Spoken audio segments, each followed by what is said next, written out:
بيبدأ الفيلم في جون اللي بيكون في الثانوية، وبيكون مع صاحبه في عربيته بيتفسحوا، وبيتكلموا عن بنت زميلته اسمها مارلين، وبيكون معجب بيها ونفسه إن هي تبصله. وفجأة وهو بيتكلم بيلاقي مارلين معدية في الشارع، فأول ما بيشوفها بيتلخبط وبيطلع برا الطريق وبيعمل حادثة.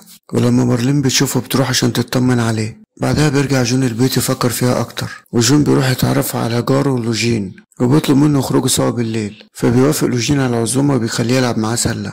وجون بيكون معجب بخبرة لوجين في الحياة لأنه بيعرف إن هو شاب ليه خبرات كتير مع البنات. وبالليل بيخرجوا مع بعض في الملاهي، وهناك بيقابلوا مارلين وبيني وبيلعبوا لعبة الحظ على اللي يكسب يقبل بنت منهم. فجون لما بيكسب بيطلع بنت كده ما بتعجبوش، بس هو بيبوسها والسلام. ولما لوجين بيلعب حظه بيقع مع مارلين فبيبوسها، وجون واقف هيتجنن من حظه. وبعد ما بيخلصوا جون بيحكي لصاحبه عن قصة حبه لمارلين، وإنه بيحاول دايما يتكلم معاها لكن مفيش فايدة. فلوجين بيوعده إنه هيعلمه حاجات كتير. وتاني يوم جون بيقابل لوجين وبيروحوا مع بعض بالمكنة على المدرسة، وبيفضل لوجين يقول لجون على نصايح، فبيعلمه ازاي يتكلم وازاي كمان يلبس كويس، لحد ما بتيجي مارلين تخش عليهم. وساعتها جون بيتلخبط وبيتوتر وبيقع على الأرض، وده بيخلي مارلين تضحك عليه. لكن لوجين بيفضل ينصحه برضه علشان يخليه واثق في نفسه شوية. ولما بيدخلوا الفصل جون بيقوله يفضل يركز مع مارلين لحد ما هي تاخد بالها منه. وبعد ما بيخلصوا يروحوا البيت لوجين بيحاول يدي نصايح لجون على قد ما يقدر، فبيخليه يركب العجلة بتاعته ويجري قدام مارلين علشان يعجبها، بس من لبخته وتوتره خبط في عربية وقع.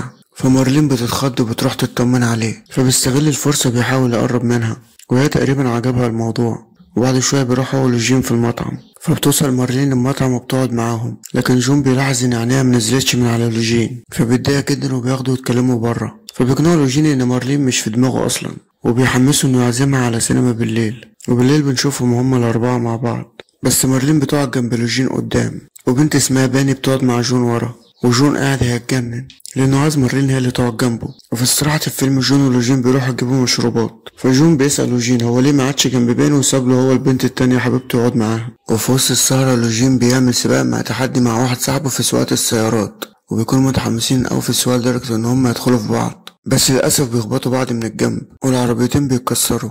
بعدين بينزلوا يتخانقوا سوا بيمسكوا في بعض. فالشرطة بتوصل المكان وكل اللي موجودين بيهربوا، بس الشرطة بتقبض على لوجين وبتوديه البيت بتاعه. وتاني يوم لما جون بيروح المدرسة بيلاقي باني بتسأله عن لوجين صاحبه، فبيقول لها ان هو محبوس في بيت اهله واكيد كام يوم وهيرجع تاني.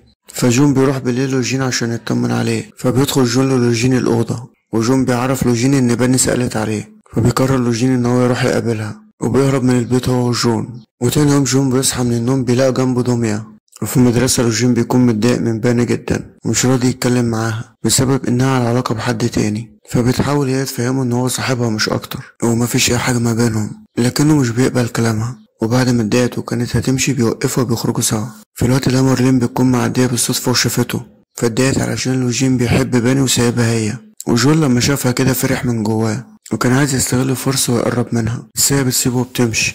فجون بيتصل بمارلين وبيعزمها على العشاء، وبيكون فرحان جدا وبيقول لصاحبه لوجين ان هي وافقت تخرج معاه. وبالليل مارلين بتتسحب من البيت عشان تروح تقابل جون، وفي اللحظة دي بيبدأوا يقربوا من بعض وبيفضلوا يخرجوا مع بعض وبيعيشوا مع بعض قصة حب. وواضح أوي إن جون حياته اتطورت عن الأول، وبقى كل يوم رايح جاي مع مارلين بيتفسحوا. وبيحاول جون يعمل علاقة مع مارلين، فبتحاول مارلين تبعده عشان خايفة إن حد يشوفهم.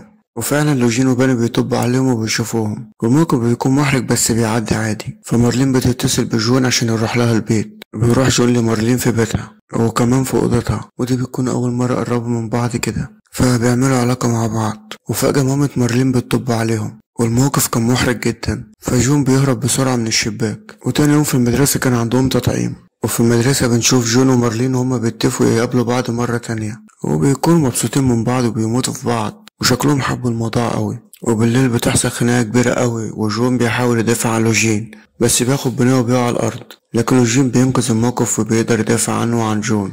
وهما ماشيين لوجين بيقول لجون انت مفيش فايدة فيك والواحد ما يعتمدش عليك خالص. لوجين برضه بيتخانق مع لوجين وبيقول ان هو زهق من كتر مشاكله وهيطرده بره البيت.